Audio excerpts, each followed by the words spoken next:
Si suena el despertador es porque comenzamos a sintonizar la mañana de la radio. Todo lo que querés escuchar. Comenzamos el día con los titulares, con la buena música, con la comunicación y todas las voces que te acompañan cada mañana.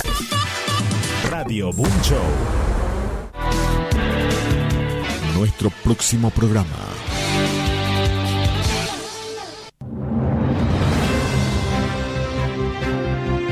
Conectamos con el mundo.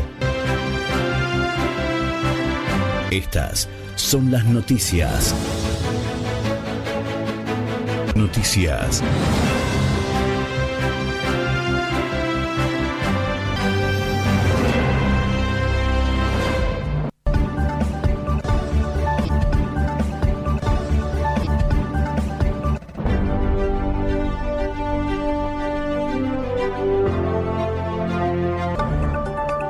Este lunes 27 de julio. Y estos son nuestros titulares. Leve mejoría, pero aún con fuego fuera de control. La noche dio un respiro, tanto en Francia como en España, mientras los servicios de extinción continúan trabajando a contrarreloj en ambos países. En la región de Madrid, algunos evacuados podrán volver a sus casas a partir de hoy. Desde hoy, cerca de 300.000 haitianos pasarán a ser ilegales en suelo estadounidense, ya que expira el estatus de protección temporal del que gozaban desde el terremoto de Haití en 2010. La revocación fue ordenada por Donald Trump. Hasta aquí los titulares.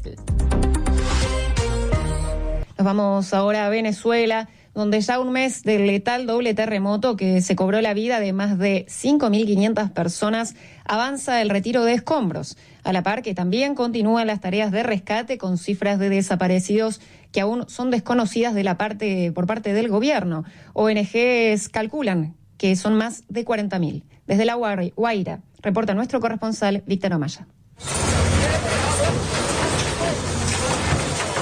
En la zona más afectada por los terremotos del pasado 24 de junio en Venezuela, La Guaira, decenas de máquinas ya han comenzado a retirar escombros. Allí hay dos tipos de operaciones: el retiro de estructuras colapsadas para abrir paso a que rescatistas, principalmente civiles y voluntarios, sigan buscando los cuerpos de sus fallecidos, y el retiro de las estructuras que cayeron. Cuando las máquinas encuentran cuerpos, deben parar para que sean retirados, mientras familiares piden que se abstengan de continuar para ellos poder hallar a los suyos, como dice Gabriela Pérez o Jorman Antonio. Ahorita la gente de obras públicas están demoliendo con las máquinas, porque para ellos es más fácil demoler que ayudar, porque esa máquina lo que hace es remover los escombros y sacar a la gente por parte. Yo por lo menos no voy a permitir, cuando mi hijo tiene 1.000 kilos de escombro encima, que una máquina esa me lo demuele con el escombro, ¿no? El gobierno venezolano se niega a dar una cifra consolidada de desaparecidos, pero se calcula que son miles debajo de los escombros, pero también se han producido casos como el de Cristina Margarita Ramos, rescatada con vida el 25 de junio y trasladada a un hospital y desde entonces en paradero desconocido. Entre tanto, hay quienes siguen aspirando poder tener certezas y cierres, al igual que Javirson Mirabal. Un mes y no sabemos nada de mi papá y mi hermana. No hay rastros de ellos. Solo pido una luz, un camino para despedirlos. Mientras que otros van asimilando el luto, como Yoglismar Sánchez. Ha sido un proceso muy duro, me ha costado mucho asimilarlo y, tratando de todavía, como quien dice, entender que ya mi mamá no está, pues. Desde Caracas, Víctor Amaya. Lo decíamos en titulares, los focos de incendio continúan activos en Francia y España, pero han disminuido su avance durante la madrugada de este lunes. En el suroeste francés, la lucha contra el fuego sigue en Las Landas y en Gironda. Gironda, departamento en el que se han quemado 42.000 hectáreas desde el pasado jueves. Las llamas se encuentran a solo 15 kilómetros de la metrópolis de Burdeos, corazón vitivinícola del país. Nuestra colega de Sara Krakovich se ha reunido con agricultores y peones de labranza que están ayudando a los bomberos a combatir los incendios. Es un informe adaptado por Ana María Ospina.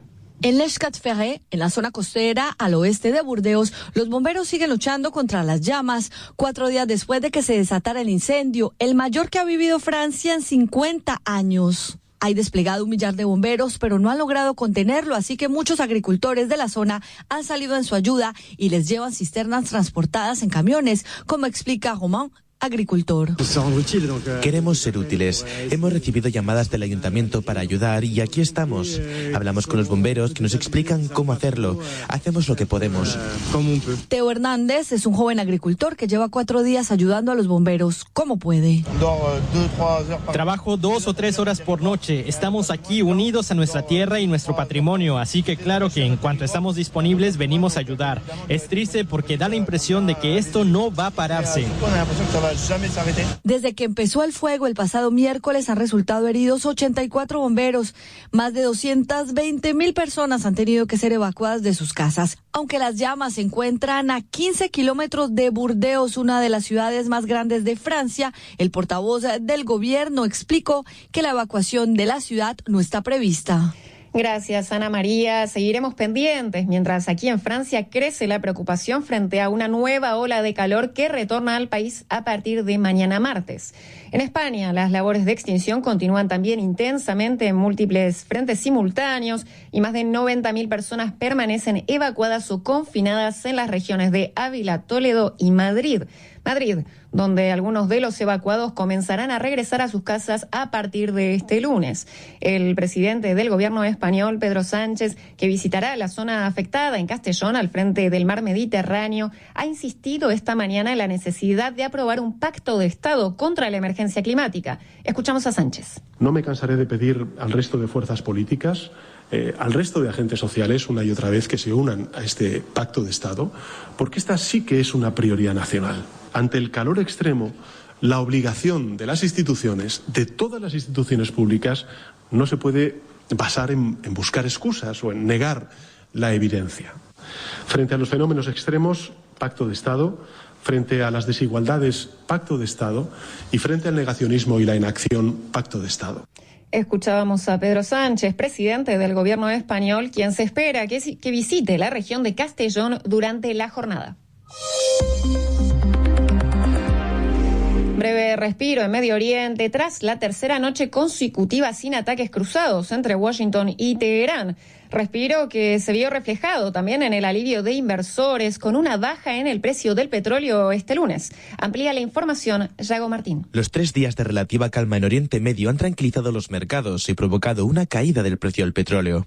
El barril de Brent baja de 94 hasta los $85, mientras que el barril de West Texas Intermediate cae de los 93 a los $85. Estados Unidos lleva sin bombardear Irán desde el viernes. La República Islámica respondió cesando sus ataques a los países vecinos aliados de la Casa Blanca, como Kuwait y Arabia Saudí. Según el embajador de Washington en la ONU, Mike Waltz, el presidente de Estados Unidos, Donald Trump, está dando margen a la vía diplomática con Irán. Y aunque la caída del precio del petróleo refleja la esperanza del mercado internacional de una tregua que permita el regreso de la navegación en el estrecho de Hormuz, los guardianes de la revolución detuvieron a 6 barcos que pasaban por el paso marítimo. La guerra en Oriente Medio, que Trump prometió que sería una operación militar que duraría unas 4 semanas, cumple ya 5 meses. Ahora el conflicto vive su primer periodo sin bombardeos tras la ruptura del último protocolo de paz el 7 de julio. Gracias, Yago. Agregar que la Cancillería iraní declaró hace instantes que actualmente no existen negociaciones con Estados Unidos sobre la guerra. Hoy, lunes 27 de julio, expira el llamado TPS, el estatus de protección temporal del que gozaban los haitianos en Estados Unidos desde el terremoto que sacudió su país en 2010. Más de 300,000 haitianos quedan ahora en el limbo luego de esta revocación, ordenada por el presidente Donald Trump. Raquel Villaécija desarrolla. Este estatus de protección temporal permite a los ciudadanos de países afectados por catástrofes naturales o conflictos armados residir o trabajar en Estados Unidos. Haití goza de este estatus desde 2010 tras el devastador seísmo que sacudió la isla. A finales de junio, la Corte Suprema del país autorizó al gobierno de Donald Trump a revocar este permiso, lo que dejará a su suerte a más de 300,000 haitianos, como explica Paul Christian Nanfi de la Red Acción Familiar. Estamos viviendo un momento muy crítico porque creemos en la reflexión de las causas raíz de inmigración, porque la gente sale de países como Haití, como Venezuela, como Salvador, Honduras, Nicaragua, porque ahora deportar a cualquier persona hacia Haití, hacia Salvador, hacia Venezuela, es forzar a las personas a arriesgar sus vidas. Estos haitianos podrían ser deportados en cualquier momento, cuando la violencia de las pandillas persiste en el país. Los grupos armados controlan el 90% de Puerto Príncipe, la capital, y se expanden a otras zonas. Incluso cuando vemos las imágenes de la sobrevivencia de la vida cotidiana de personas en Haití y sabiendo que cualquier deportación pone la vida a riesgo porque los grupos armados en Haití saben quién vienen y de dónde vienen, y realmente es arriesgar su vida, que puede pasar una secuestración, estupro.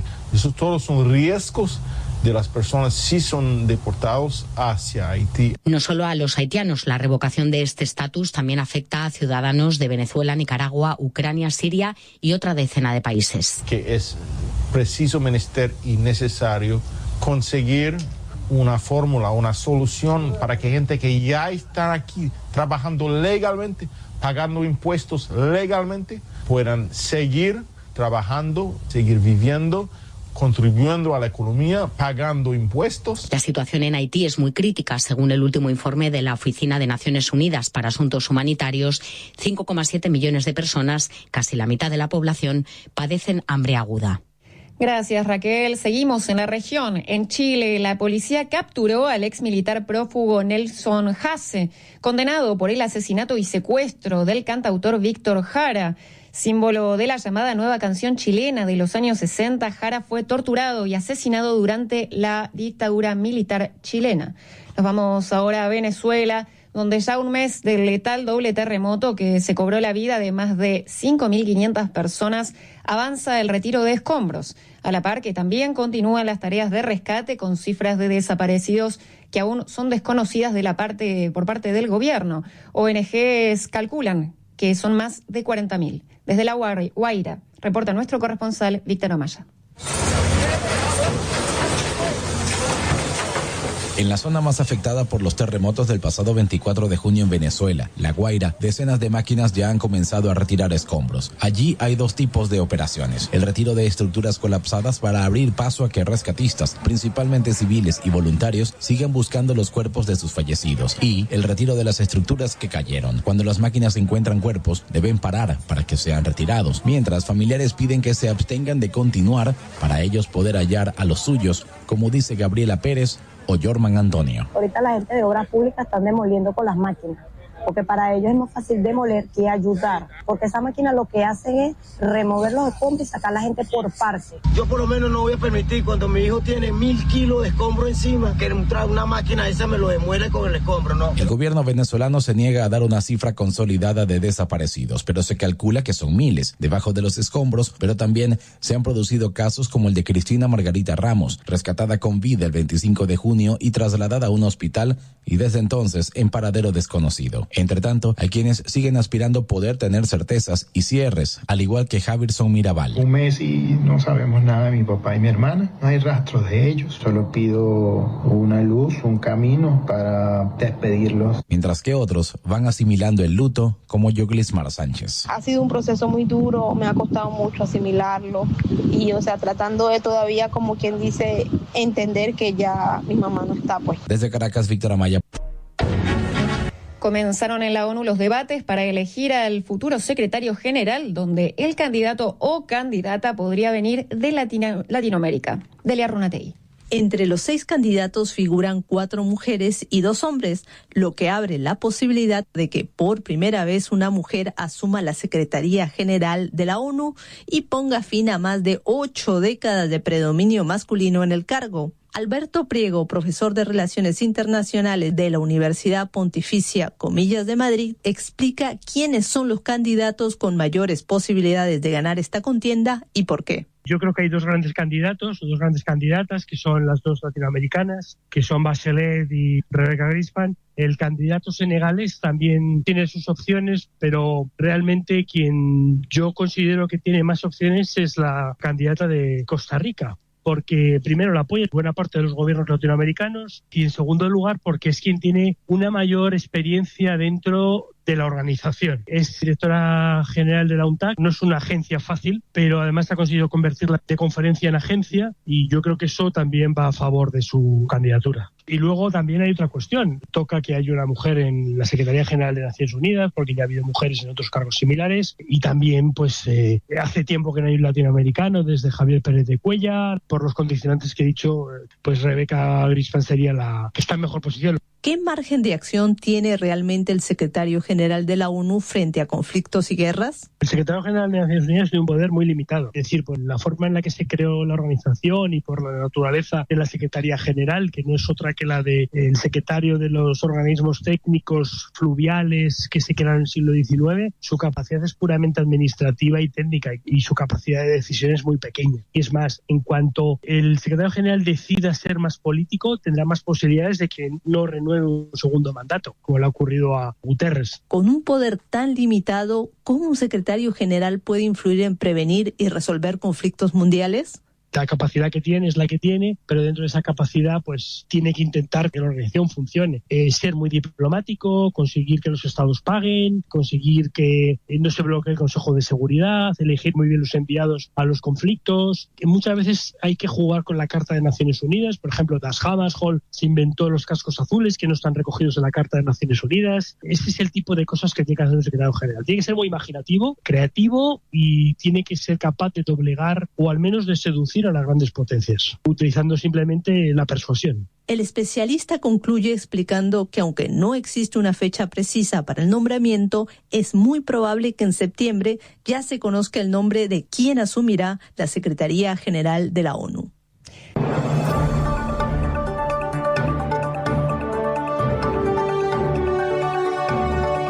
Llegamos al final.